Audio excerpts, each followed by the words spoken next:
Oh hey, it's Wes. And so, you got a shiny new mirrorless camera.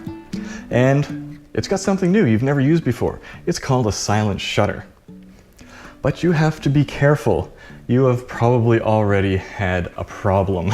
Let's talk about that. Silent shutters don't operate exactly the same way as a mechanical shutter. The camera takes blocks of the sensor and scans them one at a time. And depending on your camera, that can take 1/15 of a second to cover the whole sensor, or in the case of the A1 or up to the new Nikon Z9 or Z9, that could be as fast as 1/250th or 1/280th, I think, of a second. So that's nice and fast. But because it's not smoothly sweeping the sensor with a mechanical shutter, it can be interfered with by artificial lighting, which is a problem. This can be a problem in video and for photo. But the biggest issue is, a lot of the time you don't find out until you've come home and you've checked your photos on the computer, and all of a sudden you have dark lines running through your photos. This is caused by the lighting in the room, which are often LED or fluorescent, pulsing. LED lights, when you dim them a lot of the time, instead of actually reducing the amount of light they produce, it widens the amount of space between the pulses.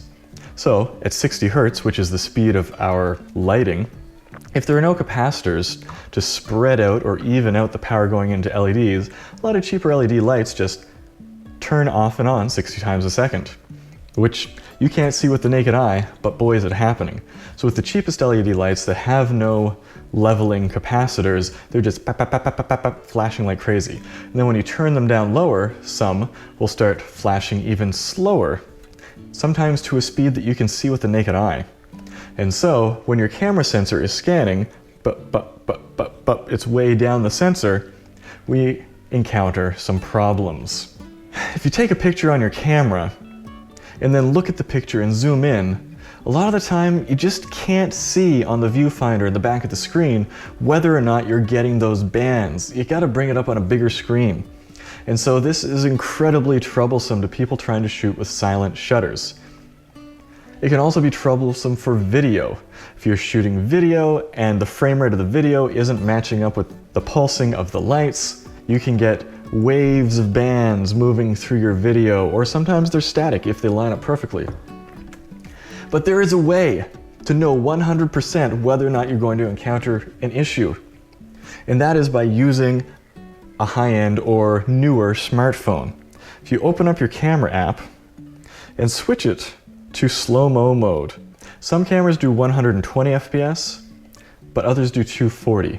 You really need one that does 240 for this to be super effective. And then you point your camera, you take a little sweep, and then you have a look at that slow-mo video. Let's look at it.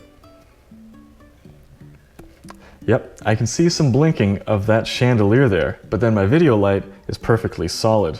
No problem at all there. Let me show you some examples. When I get to a venue or a location, before I try to use my silent shutter, I immediately take a slow-mo video and look. See, this location looks fine, but this one, oh my goodness. The silent shutter cannot be used here, and you can't even do video in this circumstance. Yep, that's not good either. All these artificial lights are ruining our day. Now, one important note about these blinking lights, it isn't just bad for a silent shutter, it's actually bad for human beings in general. Although you can't see it with your eye, a lot of people will actually end up getting migraines from working in or hanging out in lighting situations like this. This is terrible. I've been in workplaces where I'm doing photo shoots, and I will do this test and find their lights are just awful. And then I'll ask employees, like, do you get headaches after a day of work here? And almost universally they will say yes. It's not necessarily because it's just a stressful environment. Good lights are good for you, they're good for your silent shutter. So use that trick, take your 240 FPS video. If you don't see flashing, you are good to go with silent shutter under artificial lighting. If you do see flashing, take pause, and eventually you'll learn just how much blinking in those videos will equate to problems in your silent shutter, because they're not all the same. Some are better than others.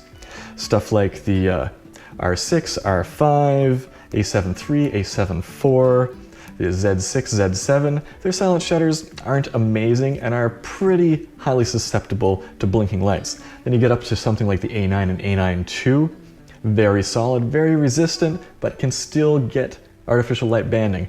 Then you go a little higher to the A1 and the Z9, and then you're very unlikely to encounter that problem. And the A9 II and the A1 can actually be customized to very specific shutter speeds to try to jump in between those pulses of the light. That's getting into another topic entirely. If you have any questions about that or any suggestions for avoiding artificial light banding, let me know down in the comments below. But until next time, stay silent and take some photos.